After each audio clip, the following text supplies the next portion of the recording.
Bonjour, l'actualité nationale que nous démarrons par le Burkina, le Mali et le Niger qui ont annoncé dans un communiqué officiel conjoint le retrait de la CEDEAO avec effet immédiat. Après l'annonce de ce retrait, la CEDEAO se dit prête à une solution négociée dans un communiqué publié ce dimanche 28 janvier parcouru par RFI. Le Burkina Faso, le Mali et le Niger, trois pays dirigés par des juntes militaires, ont annoncé ce dimanche 28 janvier qu'ils quittaient la communauté économique des États d'Afrique de l'Ouest, CEDEAO, avec effet immédiat. L'annonce a été faite simultanément dans les journaux de la mi-journée de ce dimanche sur les antennes des télévisions publiques des trois pays. Le communiqué commun est signé par le Malien Assimi Goïta, le Burkinabé Ibrahim Traoré et le Nigérien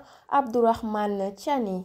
Influence étrangère, manque d'appui dans la lutte contre le terrorisme, sanctions économiques inacceptables. Les arguments pour annoncer ce départ de la CEDEAO sont développés dans le communiqué lu au Mali par le colonel Abdoulaye Maïga, porte-parole du gouvernement. Huitième de finale, le sélectionneur du Sénégal Aliou Cissé a déclaré lundi à Yamoussoukro s'attendre à un match difficile face à une équipe ivoirienne qui aura envie de se racheter devant son public. C'est une nouvelle compétition qui commence face à une belle équipe qui aura envie devant son public de se racheter. Mais nous avons les arguments à faire valoir, a-t-il dit en conférence de presse à 24 heures du match de huitième de finale de la CAN contre la Côte d'Ivoire. Nous connaissons le jeu et l'environnement, nous avons le désir de nous qualifier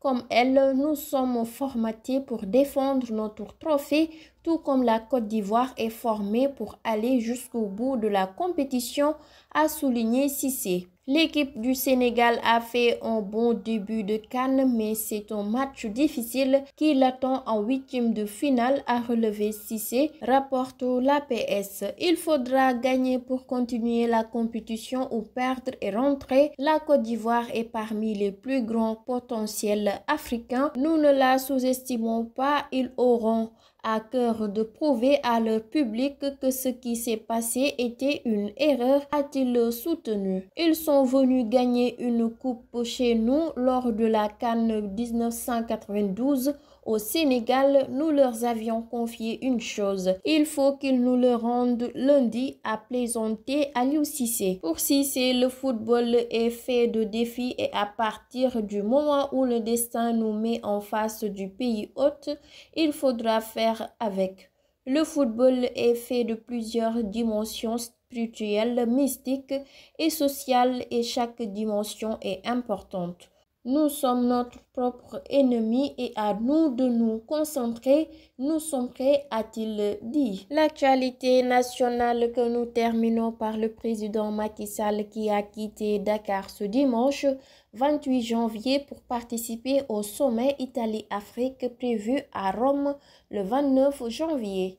Ce sommet portera sur des thématiques comme l'énergie, la sécurité alimentaire, l'éducation, la culture, la lutte contre le terrorisme et la migration, entre autres. Avant la fin de ce déplacement, il effectuera une visite officielle à la Barbade les 30-31 janvier et 1er février. Son retour est prévu le 1er février, renseigne Seneweb. C'était tout pour l'actualité nationale. Place maintenant à l'actualité internationale.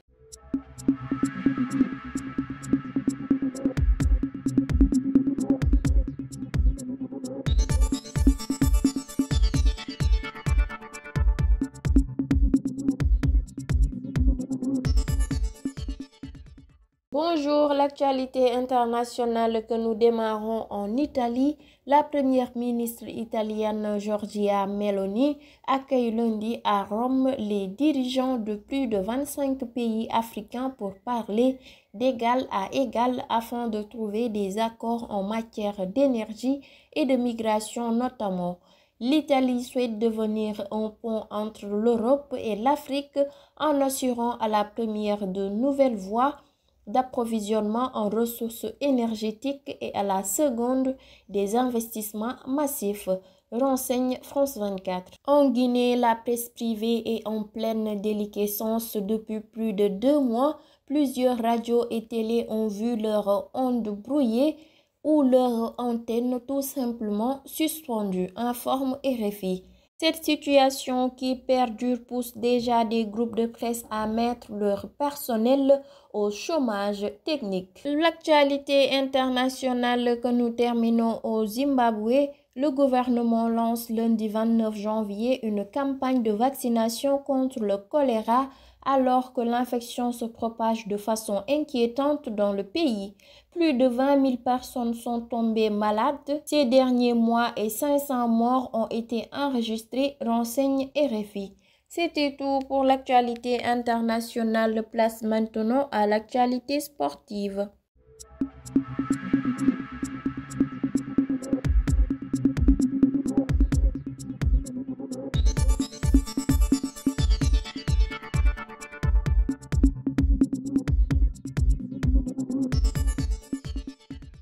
L'actualité sportive que nous démarrons vers un forfait de Pape Gueye sorti sur blessure lors du match Sénégal-Guinée. Pape Gueye pourrait rater la rencontre contre la Côte d'Ivoire lundi. Le milieu des Lions qui ne s'est pas entraîné jeudi dernier lors de la séance ouverte à la presse n'a pas été aperçu aujourd'hui durant les 15 premières minutes du galop des poulains du coach Aliou Cissé. En conférence de presse, le sélectionneur des Lions avait pourtant rassuré sur l'état de santé du joueur, mais la séance de ce dimanche était son dernier test pour savoir s'il sera apte face aux éléphants, indique Seneweb. Avec son absence à la séance de veille de match, le doute plane sur sa participation au match de lundi. Pour le 8e de finale de cette CAN 2023 face à la Côte d'Ivoire, Aliou Cissé devrait aligner son 4-3-3, même s'il y a encore quelques doutes sur les joueurs pour animer ce système, indique Wisport. L'actualité sportive que nous terminons avec la CAN 2023 grâce à un coup de tête de Mohamed Bayo. Dans les ultimes instants, la Guinée a arraché la victoire face à la Guinée équatoriale et verra bel et bien les quarts de finale de cette CAN 2023 avec un but à 0. Elle affrontera au tour suivant la RDC qui a disposé de l'Égypte au terme d'un époustouflant tir au but. C'était tout pour l'actualité sportive. Merci de suivre sur Sunugal ca Kanam.